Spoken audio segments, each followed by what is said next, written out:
രാവിലെ തന്നെ ഒരുങ്ങിക്കിട്ട് ചിക്കൻ വാങ്ങിക്കാൻ പോവുകയാണേ. 2 ദിവസമായി ചിക്കൻ വാങ്ങിക്കുന്ന കാര്യം അമ്മച്ചിയോട് പറയുന്നത്. എൻ്റെ കൊതി കണ്ടിട്ടാണോ എന്നറിയത്തില്ല, രാവിലെ തന്നെ പോയേക്കാമെന്ന് അമ്മച്ചി പറഞ്ഞു. ചേർപ്പുങ്ങിൽ നിന്നാണ് നമ്മളെപ്പോഴും ചിക്കൻ വാങ്ങിക്കുന്നത്. ഇത് നമ്മുടെ വീട്ടിൽ നിന്നുള്ള വഴിയാട്ടോ. 2 സൈഡിലും കാട് പിടിച്ച മരങ്ങളാണ്. ഈ വഴി ഒറ്റയ്ക്ക് പോകാൻ എനിക്ക് നല്ല പേടിയാണേലും ആരെങ്കിലും കൂട്ടുണ്ടെങ്കിൽ നല്ല ധൈര്യമായിട്ടോ വരാനായിട്ട്. ഞങ്ങളുടെ സമയം ശരിയല്ലാത്തത് കൊണ്ട് ബസ് കിട്ടിയില്ല. പിന്നെ കിട്ടിയ ഓട്ടോയ്ക്ക് കയറി ഇങ്ങ് പോന്നു. ഇത് ചേർപ്പുങ്കലിലെ ഉണ്ണീശോ പള്ളി. ഇവിടെ വന്ന പള്ളി വരുന്നത് പതിവാണേ. എനിക്ക് ഈ ഉണ്ണീശോയെ നല്ല വിശ്വാസം കേട്ടോ. എൻ്റെ കുറേ കാര്യങ്ങൾ ഇവിടെ പ്രാർത്ഥിച്ചിട്ട് നടന്നിട്ടുണ്ട്. അതുകൊണ്ട് എപ്പോഴും ഇവിടെ വരാൻ നോക്കുവേ. പള്ളി കയറി എണ്ണയൊഴിച്ച് നന്നായിട്ട് പ്രാർത്ഥിച്ചിട്ട് ഞങ്ങൾ ഇവിടെ നിന്ന് ഇറങ്ങിയിട്ടോ. വലിയ തിരക്കൊന്നും പള്ളിയിലില്ലായിരുന്നു. ഈ പള്ളിയുടെ ഓപ്പോസിറ്റ് നമുക്ക് പോകേണ്ട കടകളൊക്കെ ഉള്ളത്. ആദ്യമേ തന്നെ അമ്മച്ചി പോയി ചിക്കൻ ബുക്ക് ചെയ്തു. എന്നിട്ട് നേരെ അടുത്തുള്ള മെഡിക്കൽ സ്റ്റോറിൽ പോയി ഷുഗറിൻ്റെയും പ്രഷറിൻ്റെയൊക്കെ മരുന്ന് വാങ്ങിച്ച് പിന്നെ തൊട്ടടുത്തായിരുന്നു അമ്മ സൂപ്പർ മാർക്കറ്റ് ഉള്ളത്.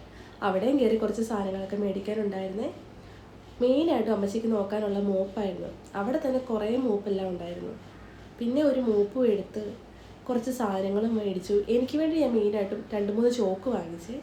ഈ ചോക്ക് പൊന്നുമായിട്ട് കളിക്കാനായിട്ടാട്ടോ ഞാൻ വാങ്ങിച്ചത്. പിന്നെ നേരെ തൊട്ടടുത്തുള്ള ബേക്കറി കയറി ഒരു സമൂസയും കോഫിയും കുടിച്ചു.